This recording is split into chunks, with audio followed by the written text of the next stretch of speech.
3. Buenos días, les saluda Rosa Preda, estudiante de la Universidad Central del Ecuador. A continuación vamos a realizar una disección y a reconocer las partes más importantes de un ojo humano tomando como referencia un ojo de vaca. Para empezar con una breve introducción del ojo, debemos saber que el ojo comprende el globo ocular y estructuras accesorias, por ejemplo, los músculos extrínsecos del ojo, el tejido conectivo adiposo de la órbita, las cejas, los párpados, la conjuntiva y el aparato lagrimal. El globo ocular tiene forma casi esférica, mide unos 2.5 centímetros de diámetro y tiene un volumen cercano a unos 6.5 ml.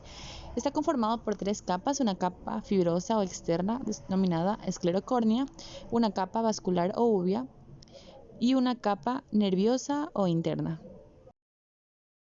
Entre las capas de la córnea, la que podemos visualizar ahora es la capa fibrosa o externa, que también se la conoce como esclerocórnea, puesto que está conformada por la córnea y la esclera. Estas dos están unidas mediante una zona de transición o también denominada limbo. Por su parte, la córnea está conformada por un tejido conectivo especial, transparente y sin vasos sanguíneos, que permite el pasaje de la luz, mientras que la esclerótica o esclera es un tejido conectivo colágeno denso, que a diferencia de la córnea es opaca. Es una membrana fuerte y resistente que rodea la mayor parte del globo ocular, como una cápsula protectora y da el sostén físico. A continuación haremos una disección de los músculos extrínsecos del ojo. Estos se insertan en la esclera y producen los movimientos del globo ocular. También se encuentran inervados por los núcleos de los nervios craneales 3, 4 y 6.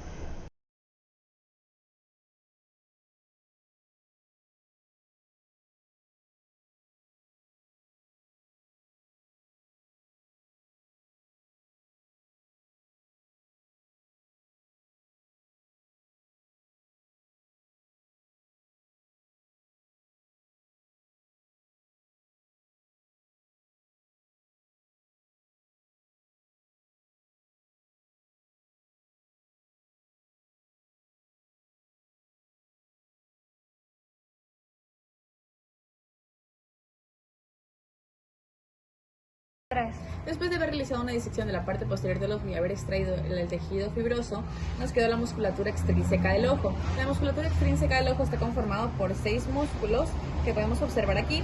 Tenemos el músculo oblicuo superior, el músculo recto superior, el músculo oblicuo inferior, el músculo recto inferior, el músculo medial y el músculo lateral. Estos músculos van a ayudar al movimiento ocular sin necesidad de mover la cabeza para observar algún objeto. Desde el punto de vista histológico, la córnea se encuentra dividida en 5 capas. Se procede a realizar el corte de la primera capa de la córnea, denominado epitelio anterior o también conocido como epitelio corneal. Este corresponde a un epitelio plano estratificado sin estrato córneo.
La segunda capa por diseccionar es la lámina limitante anterior, o también conocida como membrana de Bowman. Esta es una lámina homogénea, apenas fibrilar, que mide de unos 8 micrómetros a unos 10 micrómetros de espesor.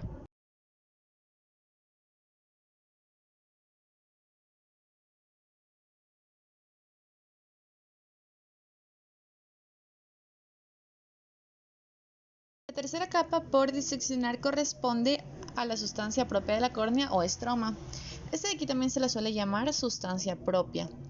Constituye alrededor de un 90% de todo el espesor de la córnea y se compone de 60 laminillas delgadas. La cuarta capa de la córnea corresponde a la lámina limitante posterior o conocida también como membrana de Descemet. Esta consiste en una red entretejida de fibras y poros. La quinta y última capa de la córnea, es decir, la más profunda, es el epitelio posterior o endotelio corneal, que es una capa simple de células aplanadas que tapiza la superficie de la córnea que limita la cámara anterior. Podemos visualizar la primera membrana de la córnea, la segunda capa de la córnea, la tercera capa de la córnea o sustancia propia de la córnea, la cuarta capa de la córnea, también conocida como lámina limitante posterior o membrana de Descemet, como antes se mencionó, y la quinta capa de la córnea, que corresponde al endotelio corneal. Eso es una disección de córnea. Esta es una disección de la córnea completa sin haber dividido sus capas, la cual en el centro nos demostrará lo que se conoce como el iris. El iris es la parte más anterior de la capa vascular que forma un delgado disco circular ubicado en el plano frontal. Eso se encontraba recubierto por la córnea, como mencioné anteriormente. El iris histológicamente se compone por 4 capas: una capa limitante anterior, el estroma del iris, el epitelio anterior y el epitelio posterior.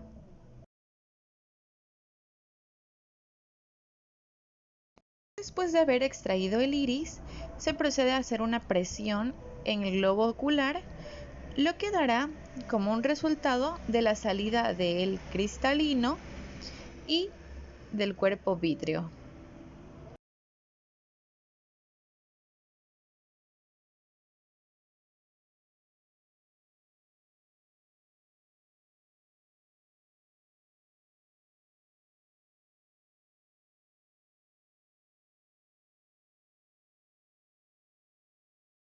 Al haber extraído el cuerpo vítreo, podemos visualizar los cuerpos ciliares, que es una porción anterior engrosada de la túnica vascular y se encuentra situado entre el iris y la coroides.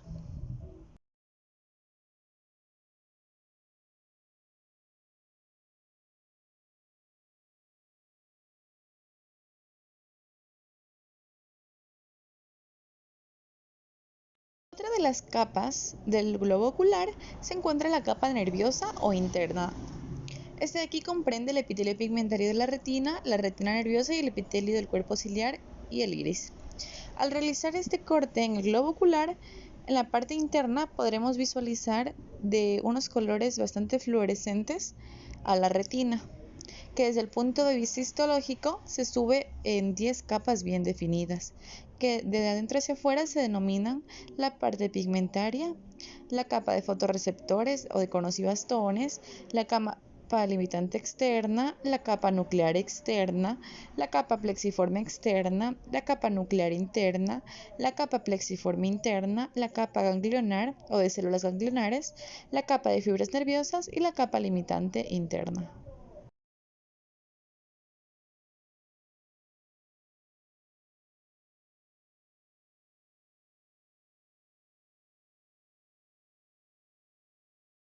Al regresar a la parte externa del globo ocular se encuentra el nervio óptico. El nervio óptico, en su parte interna de su altura, se va a encontrar el punto ciego. La retina se encuentra cubierta por una túnica vascular que se conoce como coroides. Este de aquí es de color pardo oscuro con un espesor de 0.25 milímetros en la parte posterior y 0.1 milímetros en la parte anterior. Se encuentra entre la esclera y la retina y se distingue en 2 capas: la capa córico-capilar y la membrana de Bruch. Como resultado de esta disección, pudimos observar el cristalino, la coroides, el cuerpo vítreo con sus cuerpos ciliares, la retina, un ojo de vaca completo y a su vez, al diseccionar encontramos cada uno de los 6 músculos extrínsecos que ayudan a los movimientos oculares.